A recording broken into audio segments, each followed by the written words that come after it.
Tolstoy was born at Yasnaya Polyana, a family estate 12 kilometers 7.5 miles southwest of Tula and 200 kilometers 120 miles south of Moscow. He was the fourth of 5 children of Count Nikolai Ilyich Tolstoy (1794–1837), a veteran of Patriotic War of 1812, and Princess Maria Tolstaya (1790–1830). His mother died when he was 2, and his father when he was 9. Tolstoy and his siblings were brought up by relatives. In 1844, he began studying law and Oriental languages at Kazan University, where teachers described him as both unable and unwilling to learn. Tolstoy left the university in the middle of his studies, returned to Yasnaya Polyana, and then spent much time in Moscow, Tula, and St. Petersburg, leading a lax and leisurely lifestyle.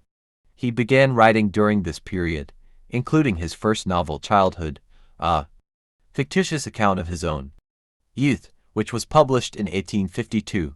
In 1851, after running up heavy gambling debts, he went with his older brother to the Caucasus and joined the army.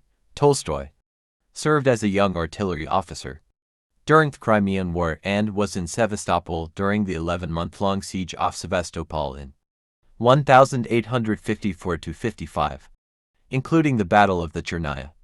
During the war he was recognized for his courage and promoted to lieutenant. He was appalled by the number of deaths involved in warfare, and left the army after the end of the Crimean War. His experience in the army and 2 trips around Europe in 1857 and 1860–61 converted Tolstoy from a dissolute and privileged sociétaire to a nonviolent and spiritual anarchist. Others who followed the same path were Alexander Herzen, Mikhail Bakunin, and Peter Kropotkin. During his 1857 visit, Tolstoy witnessed a public execution in Paris, a traumatic experience that marked the rest of his life. In a letter to his friend Vasily Botkin, Tolstoy wrote, "The truth is that the state is a conspiracy designed not only to exploit, but above all to corrupt its citizens. Henceforth, I shall never serve any government anywhere." Tolstoy's concept of nonviolence, or ahimsa, was bolstered when he read a German version of the Tirukkural. He later instilled the concept in Mahatma Gandhi through his letter to a Hindu when young Gandhi corresponded with him to his advice.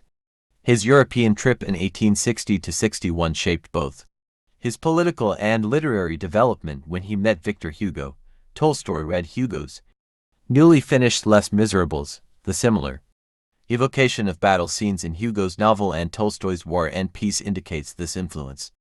Tolstoy's political philosophy was also influenced by a March 1861 visit to French anarchist Pierre-Joseph Proudhon, then living in exile under an assumed name in Brussels.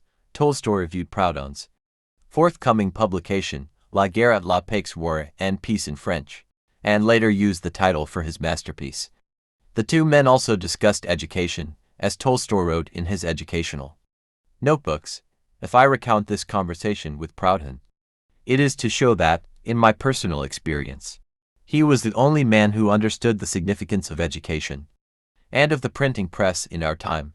Fired by enthusiasm, Tolstoy returned to Yasnaya Polyana and founded 13 schools for the children of Russia's peasants, who had just been emancipated from serfdom in 1861. Tolstoy described the school's principles in his 1862 essay The School at Yasnaya Polyana. His educational experiments were short-lived, partly due to harassment by the Tsarist secret police. However, as a direct forerunner to A.S. Neil's Summerhill School, the school at Yasnaya Polyana can justifiably be claimed the first example of a coherent theory of democratic education.